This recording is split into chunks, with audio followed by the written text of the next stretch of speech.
जय हिंद। आज सर के इस गुरु माता पिता को प्रणाम करता हूँ। सारे बच्चों को बहुत सारा प्यार, शुभकामनाएं, बढ़िया करना और बुजुर्गों को राम राम। मेरे स्वामी जी यानी स्वामी विवेकानंद जी कहते हैं, concentration is the essence of knowledge, nothing can be done without it. एकाग्रता की शक्ति यदि आपके पास नहीं है तो आप जीवन में कुछ बहुत बड़ा नहीं कर सकते, क्योंकि आप चीजों को जल्दी समझ नहीं पाएंगे, जल्दी पढ़ नहीं पाएंगे, जल्दी जल्दी अपना काम कर नहीं पाएंगे, निरर्थक होता चला जाएगा आपका जीवन। और जिस विद्यार्थी की एकाग्रता की क्षमता कमजोर होती है वह जीवन में बहुत ब्रिलियंट स्टूडेंट होते हुए भी कुछ खास कर नहीं पाता।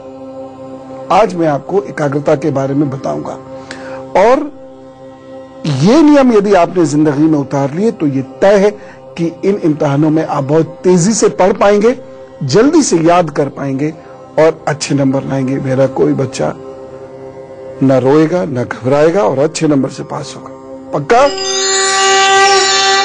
सबसे पहली चीज है अपनी परीक्षा का शेड्यूल बनाइए। सबसे बड़ी समस्या ही ये होती है कि हम माया के संसार में रहने लग गए हैं, एक इमेजिनरी वर्ल्ड में रह गए।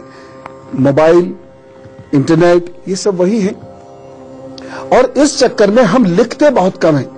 हमारे सारी चीजें हम दिमाग में ही तोलते रहते हैं, रहने लग गए हैं, एक इमेजिनरी वर्ल्ड में रह गए। मोबाइल, इंटरनेट, ये सब वही है और इस चक्कर में हम लिखते बहुत कम हैं। हमारे सारी चीजें हम दिमाग में ही तोलते रहते हैं। शेड्यूल बनाइए, लिखिए, उसे अपने पास रखिए, एक अपनी पढ़ने की टेबल पर सामने चिपका दीजिए और कैसे करना है एक करके 1 2 3 4 कैसे कैसे वो पॉइंट्स लाने हैं, किस दिन क्या पढ़ना है, क्या पढ़ना रह गया है, किस पर ज्यादा जोर देना है, आदि आदि चीजें सब लिखिए और अपने दिमाग से कह दीजिए कि ये चीज इस वक्त में मुझे याद दिला दे। वो आपको याद दिलाएगा। इसलिए शेड्यूल बना के पढ़ने की आदत डालो बच्चों, हवा नहीं। दूसरी चीज, आदित्य हृदय स्त्रोत। कोई भी व्यक्ति जीवन में कभी भी यदि शोक महसूस करे या उसका कॉन्फिडेंस लेवल गिर जाए या उसकी समझ में नहीं आए तो आगे क्या करना है, वह आदित्य हृदय स्त्रोत पढ़ना शुरू कर दे। आप देखिएगा अद्भुत जादू है इसके शब्दों में। आप हिंदी में पढ़े, संस्कृत में पढ़े, अंग्रेजी में पढ़े, बस प्रभु का नाम लेके पढ़ना शुरू कर दीजिए और आप देखिएगा अद्भुत जादू है। पता नहीं कैसे, लेकिन आपके अंदर का शोक दूर होगा और आप बेहतर कर पाएंगे। एक और चीज बच्चों मैं आपसे कहना चाहता हूं, आपको चाहे बिजनेस करनी हो आगे जाकर, आपको चाहे नौकरी करनी हो, लेकिन हमेशा याद रखिएगा अपने से अधिक ज्ञान वाले लोगों के संपर्क में रहिएगा। जो लोग अपने से कम ज्ञान वाले लोगों के संपर्क में रहते हैं उनमें अहंकार आता है और वो डूब जाते हैं, और जो कम ज्ञानी है वो उनसे बड़े ज्ञानी बन जाते हैं। इसीलिए मैं ये नहीं कहता कि घमंड के मारे जो कम ज्ञान का बच्चा है उसे या कम ज्ञान का दोस्त है उसे भगा दो, ऐसा नहीं करना चाहिए कभी भी, क्योंकि ज्ञान उसकी देन है, आपकी देन नहीं है। लेकिन दिन का ज्यादातर हिस्सा उन लोगों के साथ गुजारो या उस व्यक्ति के साथ गुजारो जिसमें आपसे ज्यादा समझ है। एक चीज बच्चों मैं आपसे खास तौर से कहना चाहता हूं, कल्पनाओं से बचो, मोबाइल और इंटरनेट के अधिक प्रयोग से बचो, सीमित प्रयोग करो। ये आप जितना इनका प्रयोग करते चले जाओगे, ज्यादा बढ़ाते चले जाओगे, ये तो क्वैगमार है, दलदल है, आपका दिमाग धीरे धीरे कम रिस्पॉन्सिव होता चला जाएगा। मोबाइल और इंटरनेट के प्रयोग के समय कभी अकेले मत बैठना। अगर एग्जाम्स आप दे रहे हो और आपको इंटरनेट का प्रयोग करना है, हमेशा घर के किसी व्यक्ति को अपने साथ बिठाओ। ये मैं क्यों कह रहा हूं, मैं खुल के नहीं कह रहा हूं, लेकिन बच्चे मेरे सब समझ गए। बस ये मेरे आपके बीच की बात है, सारी चीजें क्लियर होगी। किसी बुजुर्ग को बैठाओ, तब वह इंटरनेट और मोबाइल का प्रयोग आपके लिए सार्थक सिद्ध हो जाएगा। पहले मेष, वृषभ, मिथुन और कर्क का हाल बता देता हूं। मेष राशि, साथियों के साथ यात्रा करेंगे, मन प्रसन्न रहेगा, दोस्तों के साथ वैसे भी घुलना मिलना इस दिन अच्छा ही रहेगा। एक सावधानी रखिएगा, बस कमर का ध्यान जरूर रखें। उपाय क्या करना है, धार्मिक स्थल पर श्रमदान करें। वृषभ राशि, आज कार्यस्थल पर आपकी प्रशंसा होगी, स्कूल कॉलेज में भी आपके दोस्त या टीचर्स आपकी प्रशंसा करेंगे। दिन अच्छा है, अच्छे दिन का लाभ उठाएं, आगे बड़े, मेहनत करें, कुछ नया सोचें इस दिन और करें भी। बस एक सावधानी, कॉन्फिडेंस लेवल कुछ ज्यादा ही बढ़ जाएगा इस दिन आपका, आप इरिटेट भी हो सकते हैं, सहपाठियों से झगड़िएगा नहीं तो आगे जाकर नुकसान होगा। उपाय, मंदिर में जाइए, केले का दान कर दीजिए कुछ लोगों को या पुरोहित जी को, रोने चासा अच्छा हो। मिथुन राशि, आलस्य बहुत रहेगा आज, शारीरिक कष्ट भी हो सकता है, दिन सामान्य है, कोई नुकसान नहीं होगा, लेकिन अगर आपकी गाड़ी हल्की चली समय की गाड़ी से तो समय आगे निकल जाएगा, उससे थोड़ी सी परेशानी जरूर होगी, इसलिए आलस त्यागे आगे बढ़े।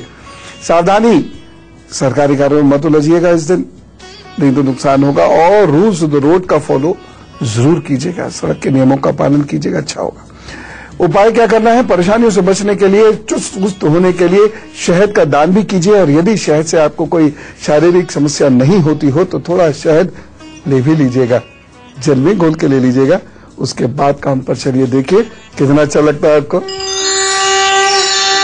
कर्क राशि, कार्यों में थोड़ी असफलता हो सकती है, मन इस दिन बहुत व्याकुल रहेगा, दूर की सोच से या भविष्य की चिंता से ग्रसित रहेंगे। एक सावधानी जरूरी है, वाहन चलाने में, यात्रा करने में थोड़ी सावधानी बरतने की जरूरत है। और जब आप सड़क पर भी चल रहे हो ना, तो बाकी वाहनों को भी जरा अलर्ट होकर देखते रहिए, क्योंकि जब वक्त खराब होता है ना, तो जो दूसरा व्यक्ति वाहन चला रहा होता है वो आपको ढूंढ के टक्कर मारता है। उपाय क्या करना है, गुनगुना जल इस दिन जरूर पीजिए, और माता जी की जो बन पड़े उससे सेवा अवश्य कीजिए, उनका आशीर्वाद लीजिए और काम पर चल दीजिए। अब मैं आपको कुछ लक्षण बताता हूं आपके हाथ पर। एवरेज कंसंट्रेशन रिटेंशन पावर जो हमारी है, एकाग्रता की अधिकतम शक्ति 5 मिनट एवरेज निकल के आ रहा है कुल, यानी हम एक चीज पे बस 5 मिनट, जबकि कम से कम 10 घंटे, यानी जो भी काम करें वो बहुत शार्प हो। अगर किसी चीज को अगर आपकी मतलब एकाग्रता की शक्ति बहुत अच्छी है तो किसी चीज को आप सुनेंगे तो तुरंत पकड़ लेंगे, और ऐसा व्यक्ति बहुत सफल होता है, क्योंकि मल्टी डायरेक्शनल काम करने वाला युग है ये। आपको बहुत सारी डायरेक्शन में एक साथ काम करना होता है, और वही व्यक्ति बड़ा आदमी बनेगा, बहुत सारे काम कर पाएगा, जो हर चीज को उतने ही टाइम में सुन ले और बहुत जल्दी से समझ के रिएक्शन भी दे दे। लेकिन अब देखो, अगर आपकी मस्तिष्क रेखा, ये तो जीवन रेखा सब जान ही गए होंगे ना, ये मस्तिष्क रेखा आपकी ऐसे है, ये यहां तक कंसंट्रेशन अच्छा नहीं होगा। छोटी मस्तिष्क रेखा अच्छा कंसंट्रेशन नहीं देती, या मस्तिष्क रेखा अगर आपकी टूटती है या बहुत पतली होकर ऐसे आती है तो ये बहुत कंसंट्रेशन नहीं देती। थोड़े थोड़े समय के बाद मन उचट जाएगा, थोड़े समय फिर उचट जाएगा, थोड़े समय, कुछ दिन आप बहुत जबरदस्त तरीके से पढ़ेंगे और उसके बाद कई दिनों तक कुछ नहीं पढ़ेंगे। अच्छा, एक चीज मैं और कहना चाहता हूं बच्चों, ये जरूर देखना, ये चीज अगर आपके हाथ पर आए तो हो सकता है आपको उपाय तो मेरे करने ही पड़ेंगे, कुछ और भी उपाय करने पड़ सकते हैं। जैसे बहुत सारे बच्चे की ये मस्तिष्क रेखा है, लेकिन यहाँ पर इस तरीके से स्टार बन जाता है, ये अच्छा नहीं है। या इस तरीके से ये गैप आता है, इसे हम बोलते हैं आइलैंड, ये बन जाता है, ये भी अच्छी चीज नहीं है, ठीक है ना। ये दो चीजें अगर आ गई तो मुश्किल होगी। दूसरी चीज, ऐसे करके मस्तिष्क रेखा गाढ़ी हो जाती है, ये मतलब है एक्यूट टेंशन। किस बात की टेंशन है तो आप ही जाने, लेकिन एक्यूट टेंशन, इससे आपका कंसंट्रेशन डिस्टर्ब होगा, जो काम करना चाहते हैं वो नहीं कर पाएंगे, दिमाग भटक जाएगा। एक चीज मैं और आपको दिखाना चाहता हूं बच्चों, ये जो हमारा ग्रह बुध है ना, होता बहुत छोटा सा है, घाव बड़े गंभीर करता है अगर खराब हो जाए तो।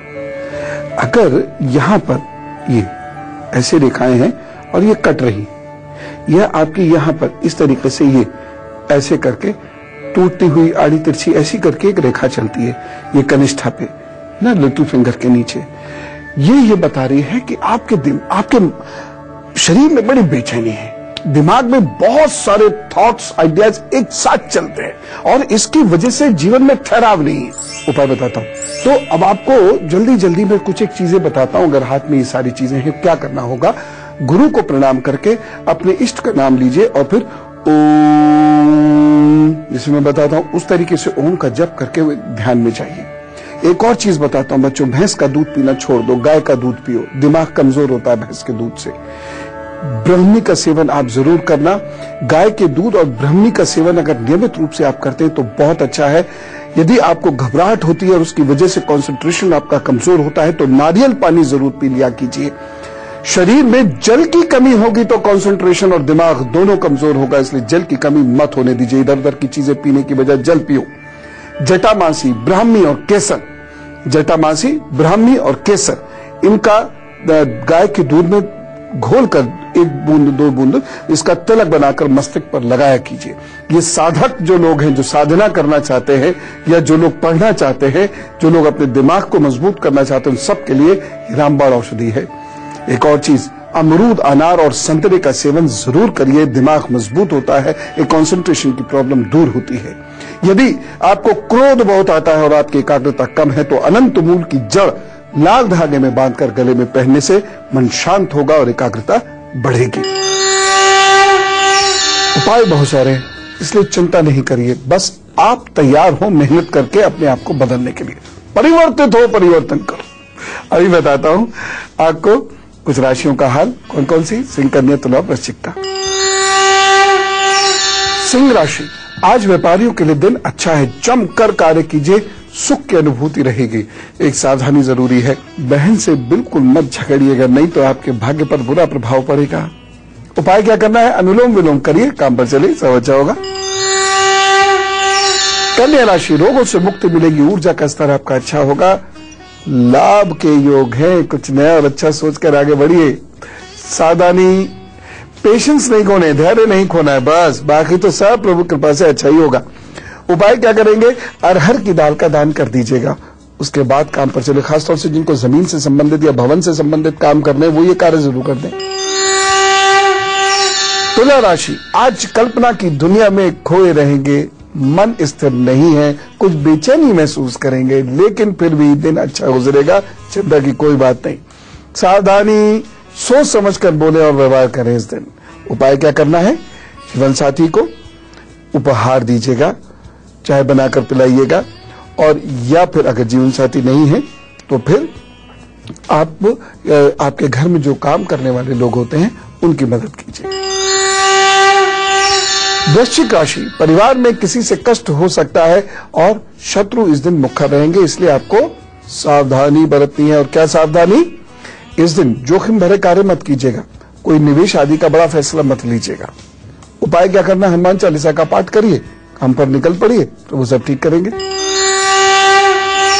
गुरु मन जरूर सुन लीजिएगा, लेकिन फिलहाल मैं आपको कुछ उपाय बताता हूं, सुनिए इसे ध्यान से। सबसे पहली चीज है, आंवला और बहेड़ा का सेवन जरूर करें। खासतौर से पेरेंट्स सुन लें, बच्चों को आंवला और बहेड़ा का सेवन जरूर करा दीजिएगा। उसमें शंखपुष्पी भी डाल सकते हैं, ब्राह्मी भी डाल सकते हैं, ब्राह्मी रसायन भी आते हैं, चिकित्सीय सलाह लेकर ब्राह्मी रसायन भी खिला सकते हैं आप बच्चों को। लेकिन एक बात मैं यहां कहूंगा, केवल इधर उधर के एडवर्टीजमेंट देखकर बच्चों को दिमाग की ताकत बढ़ाने वाली चीजें कभी खिलाइएगा मत, जो दवाइयों की फॉर्म में।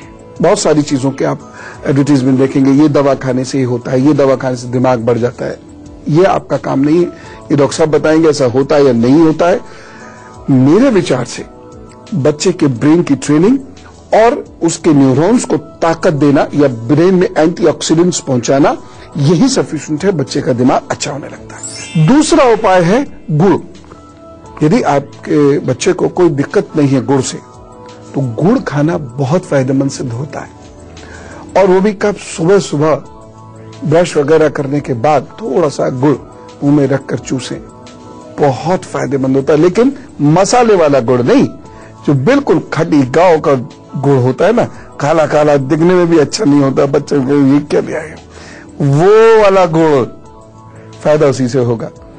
शहद का दान करने, खासतौर से मंगलवार को शहद का दान बच्चे से जरूर करा दिया करें, किसी को भी करा दिया करें। एक और चीज, शहद चाट कर सोना, शुद्ध शहद होना चाहिए, बस ये ध्यान रखें।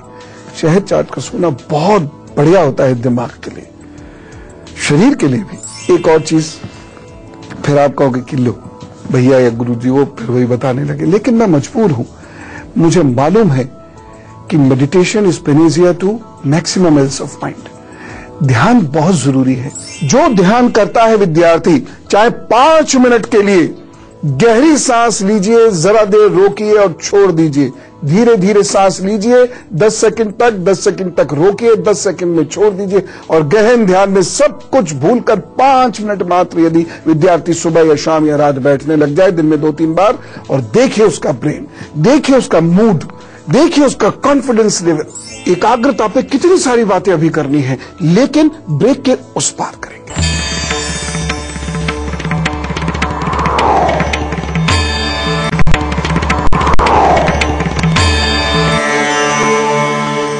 स्वागत है ब्रेक के बाद, और अब करते हैं बाकी की बात। अभी कुछ लोगों का जन्मदिन मनाएंगे, गुरु मंत्र भी बाकी है, लेकिन वो जो 4 लोग हैं ना, जो धनु, मकर, कुंभ और मीन वाले, उनकी राशियां बता देते हैं, क्योंकि उनको दिन अच्छा गुजारना है ना। धनु राशि, जोश के साथ कार्य आगे बढ़ेंगे, मित्रों का सहयोग रहेगा आपको। अच्छा दिन है, सदुपयोग कीजिए, कुछ नया शुरू कीजिए, सोचिए, बढ़िया रहेगा। किसी रूठे को मनाने के लिए भी दिन बहुत अच्छा है। एक सावधानी, अनुचरों से इस दिन सावधान रहिए, आपके सबऑर्डिनेट्स हैं, आपके जूनियर्स हैं, उनसे बहुत सावधान रहिएगा इस दिन। उपाय क्या करना है? बुजुर्गों का और ज्ञानियों का सानिध्य प्राप्त करें, वैसे ही आपका बृहस्पति शुक्र मजबूत हो जाएगा, कोई परेशानी गले नहीं पड़ेगी। मकर राशि, गले संबंधी कष्ट हो सकते हैं और धन खर्च के योग बने हुए हैं। एक सावधानी बहुत जरूरी है, इस दिन थोड़ा सा मौन रहिएगा और हो सके तो धन का निवेश मत कीजिएगा, निरर्थक हो जाएगा। उपाय क्या करना है? पक्षियों को गेहूं डालिए जरा सा, बस उसके बाद। और हाँ, एक चीज, जब आप गेहूं डालिए, पक्षियों को बाजरा आदि कुछ भी आप खिलाते हैं, तो हमेशा याद रखिए कि दाना चुगने के बाद उसको पानी की तुरंत आवश्यकता होती है, तो वहां पर पानी का कुंडा जरूर रखा हुआ होना चाहिए। कुंभ राशि, रुके हुए कार्य पूर्ण होने का दिन है, सम्मान में, प्रतिष्ठा में वृद्धि होगी। इस दिन आपका भाग्य अच्छा है, रुके हुए कार्य पूर्ण कीजिए, दोस्ती जोड़िए, अच्छा होगा। सावधानी रखिएगा। एक हम क्या करते हैं, कभी कभी जो बहुत धार्मिक लोग होते हैं ना घर में, जैसे बुजुर्ग हैं, नानी दादी आदि, उनको चढ़ाते, कभी मत करना। पंडित जी को चढ़ाते, कभी मत करना। किसी भी धर्म के ऊपर खामोखा उंगली मत उठाइए, और न ही धार्मिक कार्यों में रोड़ा बनिए। बृहस्पति ऐसी पटकनी देता है, चंद्रमा ऐसा नुकसान करता है कि उबरना मुश्किल हो जाता है। इसलिए बताता हूं ये उपाय मैं आपको। खैर, ये दिन खराब नहीं हो और अच्छा हो, इसके लिए ये उपाय कर लीजिए कि आपको किसी भी निर्धन व्यक्ति को हल्दी का दान करना है। मीन राशि, आज लापरवाही से कुछ कार्य करने की वजह से दिक्कत हो जाएगी, ध्यान से चलने वाला दिन है आज, मन शांत रखिएगा। एक सावधानी जरूर है, कोई भी महत्वपूर्ण कार्य करने से बचे, रूटीन काम करते रहिए, दिन ठीक ठाक गुजर जाएगा। महत्वपूर्ण कार्य यदि करना है तो ये उपाय जरूर कर लें। अभी अभी बैठिए, 15 मिनट की बात है बस। रुद्राय नमः ये कहिए 11 बार, और घर में यदि शिवलिंग हो तो उनका अभिषेक कीजिए, नहीं तो मंदिर चले जाइए, वहां शिवलिंग का अभिषेक कीजिए और काम पर निकल जाइए, बढ़िया रहेगा सब कुछ। गुरु मंत्र आपको जरूर सुनना है, लेकिन हमें से कुछ लोगों का जन्मदिन है, तो चलिए सुबह सुबह एक अच्छा काम करते हैं। जिन्हें हम नहीं भी जानते हैं उन्हें भी शुभकामना दे डालते हैं। Wish you very happy birthday. और जिनका भी आज जन्मदिन है उन्हें मेरी ओर से उपहार, ये आने वाले 12 महीने बहुत अच्छे हैं आपके लिए। बस मई और अगस्त और नवंबर, इन 3 महीनों का ख्याल रखिएगा। किसी की बीमारी की वजह से या रिश्तों में गड़बड़ी की वजह से आप परेशान हो सकते हैं, उपाय कीजिएगा, सब अच्छा रहेगा। वैसे इस वर्ष पिछले वर्ष के रुके हुए कार्य आगे बढ़ेंगे, इस वर्ष सफलताएं मिलेंगी आपको। इस पूरे वर्ष एक उपाय करना है, हर मंगलवार को मजदूरों के बच्चों को भोजन कराइए, शहद का दान दीजिए और मिर्च और बाकी मसालों का दान दिया कीजिए। बस ये उपाय करिए, बाकी आपकी देखभाल, आपके भोजन की देखभाल वो प्रभु करेंगे, अच्छा होगा। All the best. चलिए अब मैं आपको बताता हूं गुरु मंत्र। देखो बच्चों, एकाग्रचित्त होने के लिए, कंसंट्रेट करने के लिए क्या करना है? एक तो हंसा करो। मैं देखता हूं बच्चे हंसते मुंह लटके रहते हैं। अरे प्रभु ने हमें बहुत कुछ दिया है, जो नहीं दिया उसको छोड़ो, जो दिया है उसका आनंद लो। हंसा करो बच्चों, हंसा करो, आनंद होना चाहिए। तो क्या करना है? मन को शांत करो। शांत कैसे करोगे? जो होगा देखा जाएगा, ऐसा सोच लिया करो। फिर आंखें बंद करो, फिर अपने लक्ष्य का ध्यान करो, जिंदगी में क्या पाना चाहते हो, और फिर प्रभु के ध्यान में दर्शन करो और उनको वो लक्ष्य सौंप दो। धीरे धीरे सांस लेते रहिए और छोड़ते रहिए। जिस बच्चे को उसकी सांसों पर नियंत्रण होने लगता है और उसका लक्ष्य स्पष्ट होने लगता है, वो क्या करना चाहता है, वो रोज उसके बारे में बहुत गंभीरता से सोचने लगता है, उसकी कुंडली में योग नहीं होते हुए भी मैंने देखा है प्रभु कृपा से उसको उसका लक्ष्य पाते। ये लगभग 30 साल का अनुभव ऐसे ही नहीं है। इसको मानो बच्चों, आप उन्नति करोगे, मुझे बहुत अच्छा लगेगा। आपके ऊपर ही आपकी जिंदगी भी है, आपके ऊपर आपके परिवार समाज की भी जिंदगी है और इस भारत माता का जीवन भी आप ही हो बच्चों। कल एक और महत्वपूर्ण बात मैं करूंगा। एग्जाम्स के दौरान बच्चे बीमार बहुत जल्दी होते हैं। क्या रोग हो सकते हैं और उसे कैसे बचा जाएगा, इसके बारे में मैं आपको कल बताऊंगा। आज फोकस, कम से कम 1 घंटे बिना दिमाग हिले आपको पढ़ना है। शर्त लगाओ और पढ़ के दिखाओ 1 घंटे। मैं चलूं? राम राम, नमस्कार।